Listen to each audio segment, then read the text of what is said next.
اعوذ باللہ من الشیطان الرجیم بسم اللہ الرحمن الرحیم۔ بچوں، میرا نام ہے لیدر and you are watching the study skills YouTube channel. بچوں، ہم نے 11 کلاس اسلامیات فیڈرل بورڈ کی جو نئی کتاب آئی تھی وہ شروع کی ہوئی ہے، اور ہم نے تقریباً دو یونٹ جو ہیں اپلوڈ کر دیے ہیں، اور تیسرے یونٹ کے 3 جو لیسن ہیں وہ بھی اپلوڈ کر دیے ہیں۔ آج آخری چوتھا لیسن ہے جو کہ میں آخری لیسن ہے وہ اپلوڈ کرنے والا ہوں، جو کہ ہے نبی کریم صلی اللہ علیہ وآلہ وسلم کی معاشی تعلیمات اور اسوہ۔ یہ والا وہ لیسن ہے۔ اس کے آج ہم مشقی سوالات شارٹ اور لانگ جو کوشچن ہے وہ کریں گے۔ تو چلیں لیکچر کی جانب بڑھتے ہیں۔ سب سے پہلے آپ مشق کھول لیں۔ یہ ہمارے پاس آ چکی ہے۔ درست جواب کا انتخاب کریں، یہ مشق ہے۔ درست جواب کا انتخاب کریں۔ کسب حلال سے مراد ہے، کسب حلال سے بچے کیا مراد ہے؟ حلال کمانا، حلال کمانا، کسب کرنا مطلب کمانا، ٹھیک ہے۔ کسب حلال کا حصول ہے فرض، ٹھیک ہے۔ حلال کمانا جو ہے وہ فرض ہے بچوں۔ آپ کو ہمیشہ حلال کمانا چاہیے، حرام سے دور رہنا چاہیے۔ اس کی مزید میں وضاحت کروں گا انشاءاللہ آگے نا۔ کون سا تاجر قیامت کے دن انبیاء، صادقین، سچے لوگ اور شہداء کے ساتھ ہوگا؟ سچا اور ایماندار، جو کہ ناپ تول میں کمی نہ کرتا ہو، ٹھیک ہے۔ رسول اکرم صلی اللہ علیہ وسلم نے ملعون قرار دیا ذخیرہ اندوزی کرنے والوں کو، جو کہ سستی چیزیں خرید کر ان کو ذخیرہ اندوز کر لیتے ہیں، اور جیسی مہنگی ہوتی ہیں تو پھر مارکیٹ میں لانچ کر کے ان کو جو ہے پرافٹ کماتے ہیں ان سے۔ تو یہ حرام ہے بچوں، ایسا نہیں کرنا چاہیے۔ فصلوں کی زکوٰۃ کہلاتی ہے، یہ بچے عشر کہلاتی ہے۔ کیا کہلاتی ہے؟ عشر۔ امید ہے کہ آپ نے ٹک لگا لی ہوں گے تمام پر۔ اب جو ہے ہم بی پارٹ کی جانب بڑھ رہے ہیں اپنے، جو کہ ہے درج ذیل سوالات کے مختصر جواب دیں۔ اپنے ہاتھ سے کما کر کھانے والے کے بارے میں اللہ تعالیٰ رسول اکرم صلی اللہ علیہ وآلہ وسلم کا کیا ارشاد ہے؟ اس کے لیے بچوں سب سے پہلے آپ پہلا صفحہ کھول لیں، حدیث اس میں لکھنی ہوگی، ٹھیک ہے۔ تو اس میں سب سے پہلا صفحہ ہے، اور یہاں پر محنت ہے، یہاں سے کسی آدمی، یہ پہلے شارٹ کا آنسر ہے بچے، لگا لیں صحیح طرح دیکھ لیں اس کو۔ کسی آدمی نے اس شخص سے بہتر روزی نہیں کھائی جو خود اپنے ہاتھ سے کما کر کھاتا ہے، اور اللہ کے نبی داؤد علیہ السلام بھی اپنے ہاتھ سے کما کر کھاتے تھے۔ جیسے کہ حضرت داؤد علیہ السلام جو تھے وہ لوہے کی زرہیں بناتے تھے، تو لوہا جو تھا ان کے ہاتھ میں موم ہو جاتا تھا، یہ ان کا ایک جو ہے معجزہ تھا، ٹھیک ہے۔ تو وہ ہاتھ سے کماتے تھے۔ آپ نے یہاں سے شروع کرنا چاہتے ہیں، یہاں سے، ٹھیک ہے، نہیں تو یہاں سے اوپر سے لے گئے، یہاں سے یہ دیکھیں ارشاد نبوی صلی اللہ علیہ وسلم ہے، کسی آدمی نے، ٹھیک ہے، ہاتھ سے کمائی گئے جو مال ہے وہ سب سے زیادہ حلال ہوتا ہے۔ امید ہے آپ نے پہلے شارٹ کا آنسر لگا لیا ہوگا۔ اب ہم دوسرے شارٹ کی جانب بڑھتے ہیں۔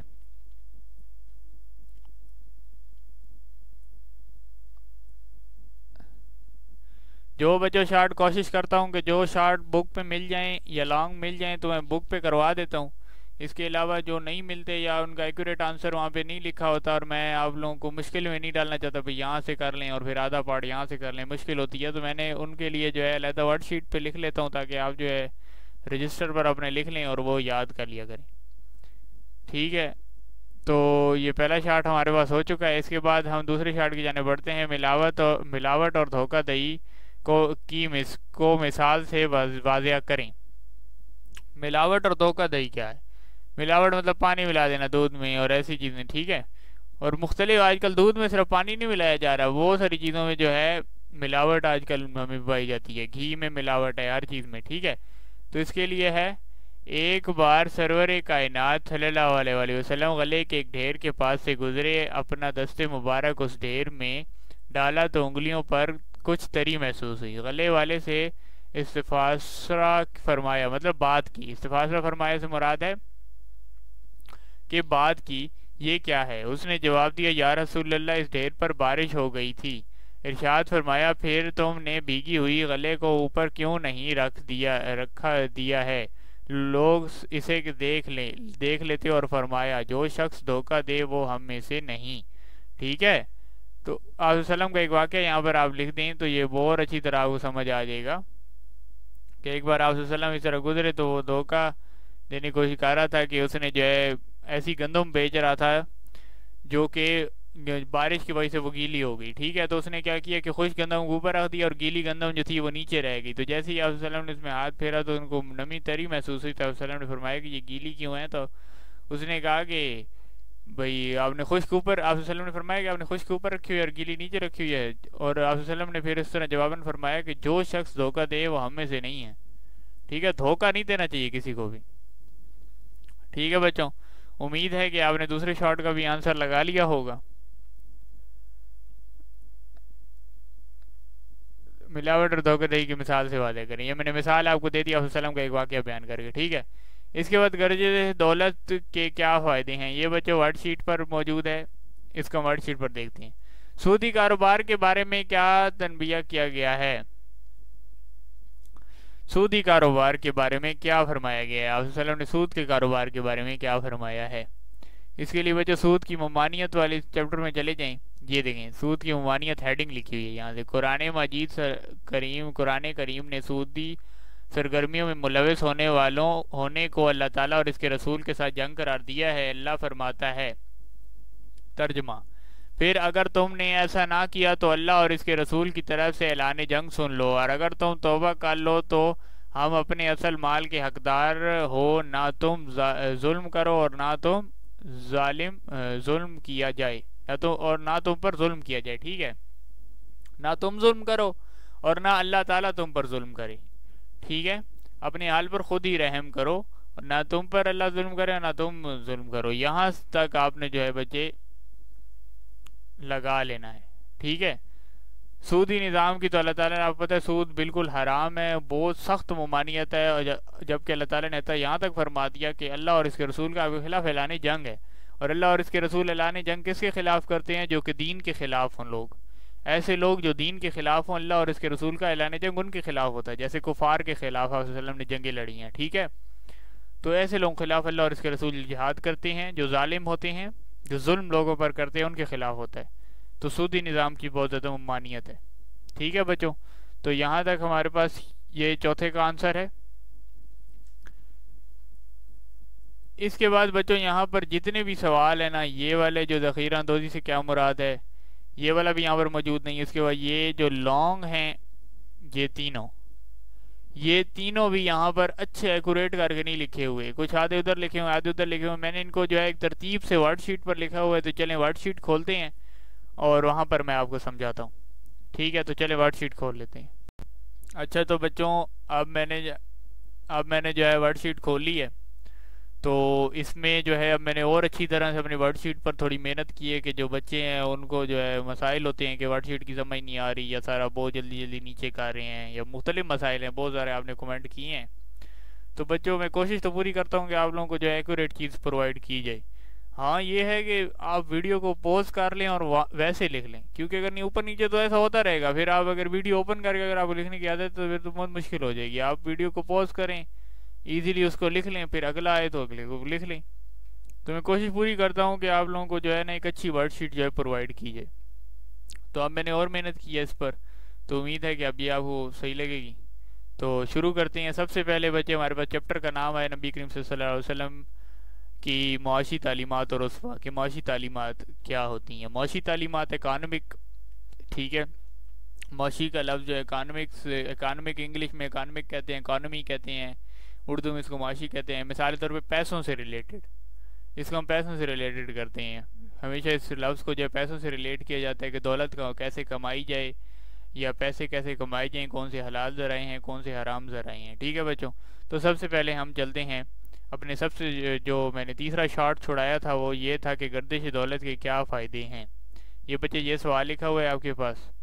ٹھیک ہے, اس کو میں نے سلیکٹ اس لیے کیا تاکہ آپ لوگ جو ہے نشان آپ کو پتہ چل جائے کون سا یہاں پہ ہے موجود ہے.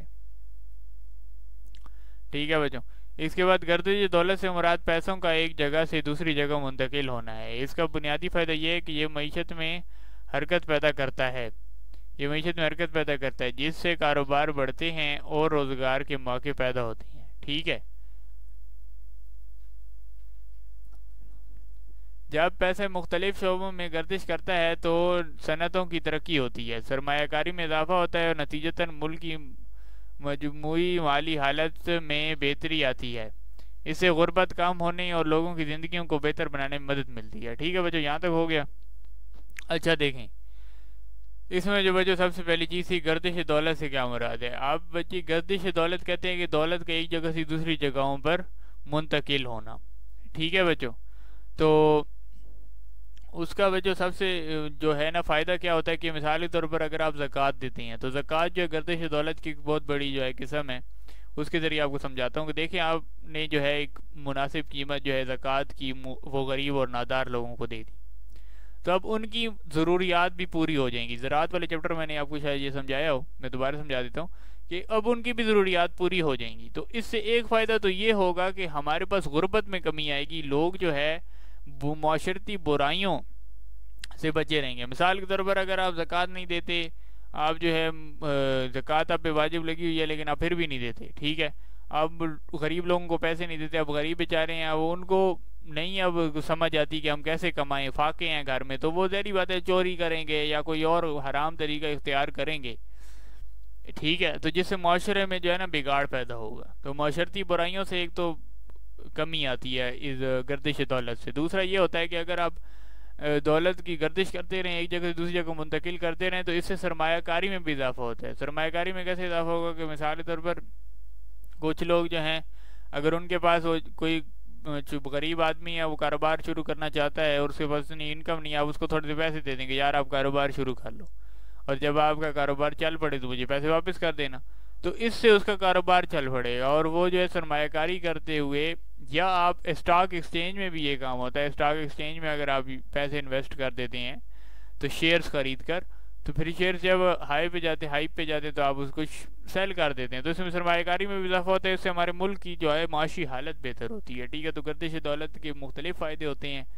اب وہ بھی جو میں نے ابھی پہلے آپ کو بتایا کہ غربت میں کمی کیسے آتی ہے، معاشرتی برائیوں میں بھی کمی آتی ہے۔ ٹھیک ہے، ایک وہ والی آپ صورت بھی لکھ سکتے ہیں، یا جو ادھر لکھا ہوا ہے یہ بھی آپ لکھ سکتے ہیں۔ ٹھیک ہے بچوں، تو اس کے بعد نیچے چلتے ہیں، ذخیرہ اندوزی سے کیا مراد ہے۔ ذخیرہ اندوزی بچوں، گندم جس طرح مطلب مختلف پیداواری آ جاتی ہے، گندم آپ کے پاس آئی ہے یا آٹا آپ کے پاس پڑا ہوا ہے کافی کوانٹٹی میں، لیکن اس ٹائم آٹے کی جو قیمت ہے وہ 500 روپے، فرض کر لیں کہ آٹے کے ایک گٹو کی قیمت 500 روپے ہے، آپ نے جو ہے وہ تمام کے تمام 100 کے 100 گٹو آپ کے پاس آئے، آپ نے کہا یار یہ تو 500 بہت کم ہے، لیکن جب ہائی ہوگی نا اس کی قیمت تب میں بیچوں گا، تو آپ نے کہیں آپ کا تہہ خانہ ہے یا آپ کی کوئی دکان ہے جو پرانے کوئی مکان پڑے ہیں، آپ نے اس کی اندر جا کے جو ہے نا آٹا شاٹا رکھ دیا، آپ نے اس کو بند کر دی دکان کو۔ 2-3 مہینے بعد کیا ہوا کہ آٹے کی قلت ہو گئی، کیونکہ آٹا جو تھا مارکیٹ میں پہلے بہت زیادہ کوانٹٹی میں موجود ہوتا ہے، جب گورنمنٹ لانچ کرتی ہے تو آٹا بہت زیادہ کوانٹٹی میں جو ہے نا مارکیٹ میں موجود ہوتا ہے، لیکن ایسا ایسا وہ صرف ہونا شروع ہو جاتا ہے، اور اس کا تخمینہ لگایا جاتا ہے کہ یار یہ جتنی بھی گندم ہے یہ پورے سال کا آٹا ہمیں پرووائڈ کرے گی، اور اسی قیمت میں 500 روپے میں پرووائڈ کرے گی، 500 روپے پر کٹو، تو اس کا تخمینہ لگایا جاتا ہے کہ یہ اس طرح چلتی رہے گی۔ لیکن جب کچھ لوگ سینٹر میں جو ہیں وہ ذخیرہ اندوزی کر جاتے ہیں، ٹھیک ہے، تو اس سے گندم کم ہو جاتی ہے، پھر ہمیں باہر سے ایکسپورٹ کرنی پڑتی ہے۔ ایک تو اس سے ہماری اکانومی خراب ہوتی ہے، اکانومی جو ہے پاکستان کی وہ خراب ہوتی ہے اس ذخیرہ اندوزی کی وجہ سے۔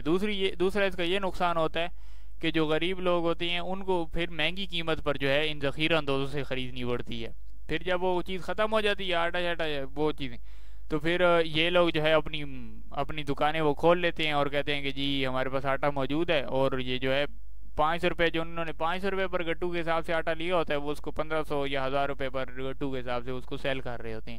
تو ذخیرہ اندوزی کرنا بھی جائز نہیں ہے، ایسی قیمت ایسے دھوکہ دہی کے ذریعے جو پیسے کمانا ہے وہ جائز نہیں ہے اسلام میں۔ اب میں نے ابھی آپ کو تھوڑی دیر پہلے حدیث پڑھوائی ہے کہ جو دھوکہ دہی سے پیسے کمائے وہ ہم میں سے نہیں، جو دھوکہ دے وہ ہم میں سے نہیں، ٹھیک ہے، آپ صلی اللہ علیہ وسلم نے فرمایا، میں نے ابھی آپ کو تھوڑی دیر پہلے حدیث پڑھائی ہے۔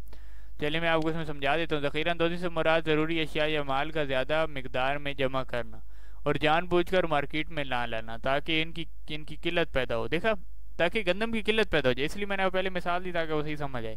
اس کا مقصد یہ ہے کہ جب اشیاء کی قیمت بڑھ جائیں تو انہیں زیادہ منافع کے ساتھ فروخت کیا جا سکے۔ ذخیرہ اندوزی کو عام طور پر غیر اخلاقی اور بعض صورتوں میں غیر قانونی عمل سمجھا جاتا ہے، کیونکہ اس سے عوام کو مشکلات کا سامنا کرنا پڑتا ہے اور ضروری اشیاء کی قیمتیں بڑھ جاتی ہیں۔ ٹھیک ہے، کسب معاش میں کن اصولوں کا خیال رکھنا چاہیے اور کن باتوں سے بچنے کی ضرورت ہے؟ کسب معاش میں اسلام نے چند اصول دیے ہیں، ضروری ہے کہ تاکہ حلال اور جائز طریقے سے روزی کمائی جائے۔